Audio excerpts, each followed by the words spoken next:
Fahmy. Next, I'm going to ask Shadi Hamid, who's the columnist and member of the editorial board at the Washington Post, to close us out. This is, thanks. Yeah, so moving around. Okay.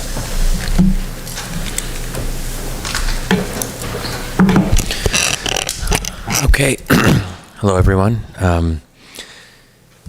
Okay, so I guess let's get right to it. Our side of the debate, we lost. We lost the debate. And I think that's part of the reason that many of us are here. We're trying to take stock of our position in the minority. I think we fought valiantly. I think that our side, we did a lot, we said a lot. We talked to most of the policymakers responsible for U.S. policy. Some of us are friends with them. We talk to them on a regular basis. They just decided to go in a very different direction than the one that we preferred. We gave it a good shot. So like now, where does that leave us? And I'll just kind of offer some reflections and also drawing on some of the remarks of my panelists, and maybe even ending with something constructive. Okay, so I think one thing that I've changed on, and I think that is the role of Israel. And I think that Nader got to some of this in an important way, but I want to dig a little bit deeper here. When the Arab Spring happened, I think a lot of us, we were sort of reassured by the fact that Israel was not central. Yes, there were the occasional chants where people would say mean things about Israel and Tahrir Square. And I think a lot of us who were there at the time, we didn't want to emphasize that too much in the Western media because we wanted to present this image that, this isn't about Israel or anti-Americanism. This is about a genuine desire for freedom and democracy. The U.S. should support that. And we didn't want to get distracted with some of the complications. But I think it's still fair to say that for the most part, it wasn't about Israel. And I think there was something liberating about that prospect that we could focus on Arab dictatorships, and we wouldn't have to worry so much about what's sometimes called linkage theory, the idea that the only way to make progress in the Middle East is if you first make progress on the Israeli-Palestinian conflict. The idea with linkage theory is you have to address that first. And I think a lot of us wanted to push back against that idea because obviously peace was not forthcoming, so there was no real reason to kind of hold democracy and hold the freedom and rights of hundreds of millions of Arabs to whether or not there could be a viable two-state solution or peace process. So I think now, looking back, I think that we were wrong. Linkage theory does matter. Israel is a big part of the problem, and I'll talk about where exactly I think the problem is. But we can't ignore that any longer. And I think what the Gaza war offers up, it offers an entry point into this very difficult conversation that as much as we want to say that we can separate supporting democracy in the Middle East from support for a two-state solution, or for that matter, a one-state solution, we can't really separate them. That's a thing that we have to contend with. And as much as we might want to resist that intertwining, I think that the Gaza war has made this clear once and for all in a quite definitive way that the two go together for both better and worse. And I think in some ways this probably wasn't a secret to many of you. I think it's always been in the margins of the conversation. It's something that and just to give a couple examples, I mean, I think we probably have to go back to the 1990s where we see how linkage theory really worked out. And I'll just mention one example of this. Basically, the U.S. was supporting democratic transitions in other parts of the world, but not in the Middle East. There was triumphalism after the end of the Cold War, so we should have been able to do better in the Middle East, but we didn't. And one thing that some of you may have heard me talk about this in the book talk that I did with CSID for my recent book, The Problem of Democracy.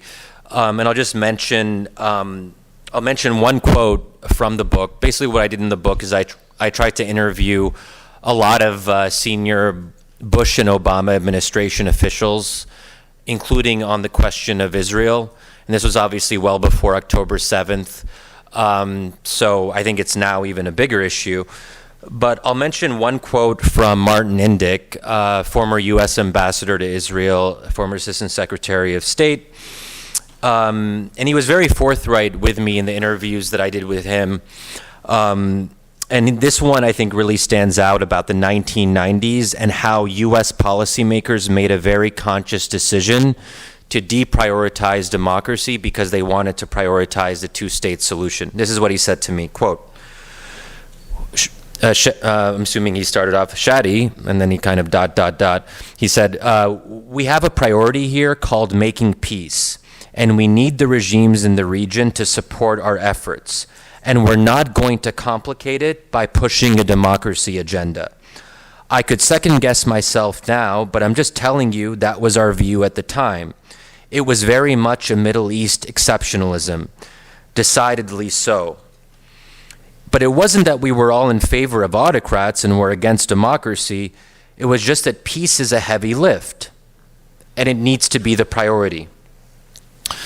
And I'm not saying this as a negative thing to Martin Indyk. He's actually one of the people who hired me at Brookings when I was just a young person, and he took a chance on me, and I have a lot of respect for him, and I respect that he is very forthright about this when he looks back at his own career. But I think that quote sort of captures something that's been very explicitly at the heart of U.S. policy, which is the priority is Israel's security, the priority is pushing for a two-state solution, and we have a better chance of doing that if we have Arab autocrats. Nader touched on this from the standpoint of the Abraham Accords. So I think what you're seeing with just both of our remarks here is that there is, I think, a growing willingness and comfort with bringing up what in some ways is the elephant in the room. I do think this is the elephant in the room, and it's better for us to be forthright about it. I won't go into more examples. There's a lot more interviews like in my book for people who are interested, and if, I'm also happy to send a PDF if you want to do a deep dive. Feel free to reach out to me afterwards. So where does this leave us if we take linkage theory seriously? Well, I think that there has to be some kind of reckoning with the role that Israel plays in the broader U.S.-led regional order. Israel is at the center of it. And the only way that we're going to be able to fashion a different kind of U.S. policy that is more open to democracy promotion is by thinking about where Israel is going to be in all of this. And I think that one advantage that we have now is that younger people, younger Americans, are increasingly skeptical of Israel's dominant role in the region. They're willing to rethink that. They're not willing to just accept a status quo where Israel is always the top priority. And so I think there will be opportunities in the next 10 to 20 years, we may have to wait that long, for a real kind of reprioritization of where Israel's security is and the hierarchy of priorities. But I do think that there's something reassuring for all the destruction of the past 6 months. I think that we have reached a kind of inflection point where I've never seen more mainstream criticism of Israel in very strong and sometimes even more than strong ways than I have in recent months. And I do think there is something shifting. So I think that does present an opportunity and one that we should be attuned to. But I don't think the answer here is to say, well, Israel is just going to be pushed off to the side and that democracy necessarily means that Israel's place is going to be damaged. I think that one way of addressing this is to say we seriously promote democracy in the Middle East, and not just in rhetoric, but we have a full-throated pro-democracy policy. and we fundamentally rethink the structural aspects of it, because it's not about just tinkering around the margins and trying to improve U.S. policy. We have to go back to the very foundations of U.S. policy, and that is a heavy lift. But I think one way of perhaps reassuring people who do care about Israel's security is to say, well, the U.S. can do two things at once. It can put pressure on Arab autocratic regimes and use its leverage to pressure them to open up their political systems and so forth. But it's also the case that the U.S. can put pressure on a future democratically elected government in any one of these countries and say, if you want to continue having U.S. support, don't cancel the peace treaty with Israel. That was actually something that was explicit during the Arab Spring. And there is a reason that the Muslim Brotherhood-led government of Mohammed Morsi wasn't going to tamper with that. So I think there are ways to kind of get around this dilemma or get around this elephant in the room, which is by saying that if the U.S. in good faith promotes democracy in the Middle East, it's going to have goodwill. It is going to have more leverage with the elected governments that come out as a result of any kind of democratization process. So I think there are ways to address this. And now just a couple last things that I'll end with, maybe more broadly. So I do think that there is a danger when we focus so much on America's role in the region and how America is one of the major obstacles to democratization in the Middle East. Sometimes that can be seen as removing agency from ordinary Arabs. So actually, I would not give this talk if I was giving a talk to Arab activists. I wouldn't want to depress them in this way, but, between us, or at least if I'm being forthright, I do actually think that if I was an ordinary Arab who was really angry at my government, I think it was pretty futile to protest, because as long as the U.S.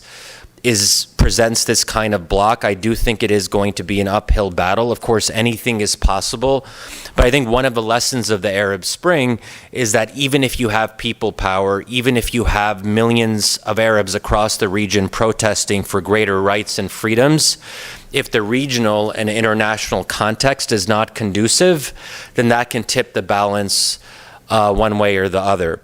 So I wouldn't necessarily want to broadcast these kinds of ideas too much, but we are speaking here in Washington, D.C., and I do think that a lot of this is going to depend on what we can do in this city and how and to what extent there can be a new generation of policymakers and foreign policy thinkers who understand what we're saying here, and to try to help encourage them to get into senior positions in government. I think that is going to matter a lot. And we do know that in previous key moments, let's say post 9/11, you had a relatively small number of U.S. policymakers who were able to have a profound impact on the course of U.S. policy, the so-called neocons. They were, in effect, able to capture U.S. policy and push it in a radically different direction. I don't think there's anything wrong with that. In a democracy, that's what you try to do. You try to get your own people in positions of influence. And I think that for there to be the kind of change that we want, we're going to have to see something similar, a kind of pro-democracy, neocon cabal sort of thing. I'm partly joking, but something like that. Because, and we can get into how the role, So look, I think that